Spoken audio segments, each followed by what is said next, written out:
Hi, I am Humphrey Oseni, and I'm thrilled to welcome you to this amazing broadcast. And I'll be continuing my teaching on the unprecedented life. God planned that man will have a life that is beyond anything. And this life is not a created life. And I encourage you to watch the previous broadcasts on this wonderful channel and watch my YouTube videos. Watch YouTube videos along these lines. Hallelujah. So man was meant to receive a life that would make him far above all created beings. First of all, like we mentioned in the last episode, Adam had a soul life. God breathed into him and he became a living soul. And this life, the breath of God in him, is not the rock life, it's not the spirit life, it's just the soul life. However, the word God gave me when God was giving me this revelation, God said man wasn't created. The soul part of man, the unseen part of man was not created. His body was created. So God breathed into him and impartation took place. And like Paul confessed in 1 Corinthians chapter 15, Adam was the living soul. However, man is superior and unique, distinct from every created being, because the unseen part of man was not created. And the uncreated, like the Lord told me, will always rule over the created. The uncreated was designed to rule over the created. That's why the Bible says in Psalm 8, what is man that thou art mindful of him? That was an angel asking that question. Why is man so unique? God, why do you always think about man? Hallelujah. I'll tell you, that's because man wasn't created. This unseen part of man wasn't created.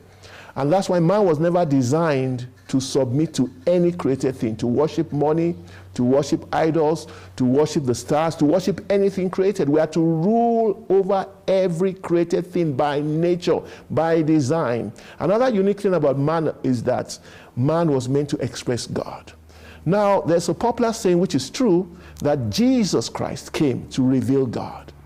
But I want to say something unique, something mind-blowing. Jesus is not only the revelation of God, he's also the revelation of man. Hallelujah. For man without Christ can't fulfill his purpose. Man without Christ is like a pen without ink. When a pen doesn't have ink, it's still a pen, but it can't fulfill its purpose. You can't use it to write. A Rolls Royce without an engine is still a Rolls Royce, but you can't use it to write. Man without God is still a man, but he can't fulfill his purpose. And that's so unique. That's what makes man different from every created being. Apart from the fact that he has an uncreated soul, when he gets the life of God, when he has God in him, he's able to reveal the glory. He's able to manifest God like no other creature. That's why the Bible says that all have sinned and falling short of the glory of God. The word glory means the estimation. It means the revelation. It means the unfolding. It means the manifestation of God. Man sinned and lost the ink. Man sinned and lost the privilege to be a revelation of God. Hallelujah. And that's why the church has missed it. We just think, oh, Jesus was a revelation of God and we are just mere men. You hear some people say, how can we say we are sons of God? Or how can we say we are gods? Hallelujah. And that's because the picture they have of man is the picture of the fallen man. And that's not the true picture of man, because man without life is like your cell phone, maybe your iPhone 3 without a battery. It can't function. You can't know how it's meant to operate. Hallelujah. You can't see it in action. It can't demonstrate its full purpose unless it has a battery. Your television not connected to power is still a television. You're watching me on your TV, on your iPad, or your whatever, but without electricity, you can't see. You can't see, it can't show pictures, or you can't watch anything on it. Hallelujah. Man was meant to display God. But because Adam made the wrong choice, he began to display the devil, display sin, fear, worry, depression, addiction. He began to display the wrong thing, and people are taking it as normal. Everybody worries. We are just mere human. Man is not just mere human. Man is the union of deity and humanity, of spirit and flesh.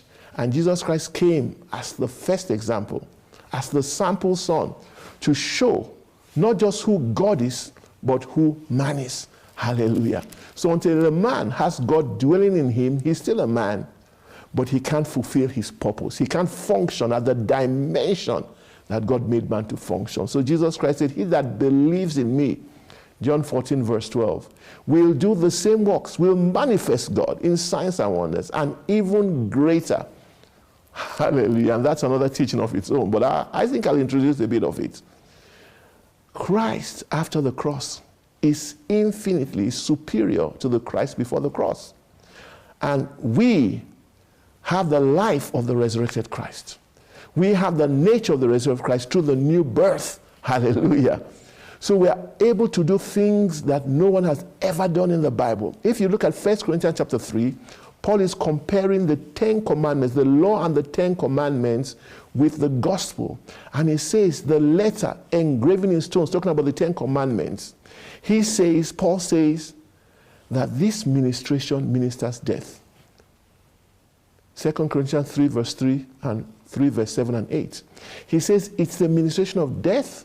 He says it's the ministration of condemnation. And later on in 2 Corinthians 3, he says it passes away.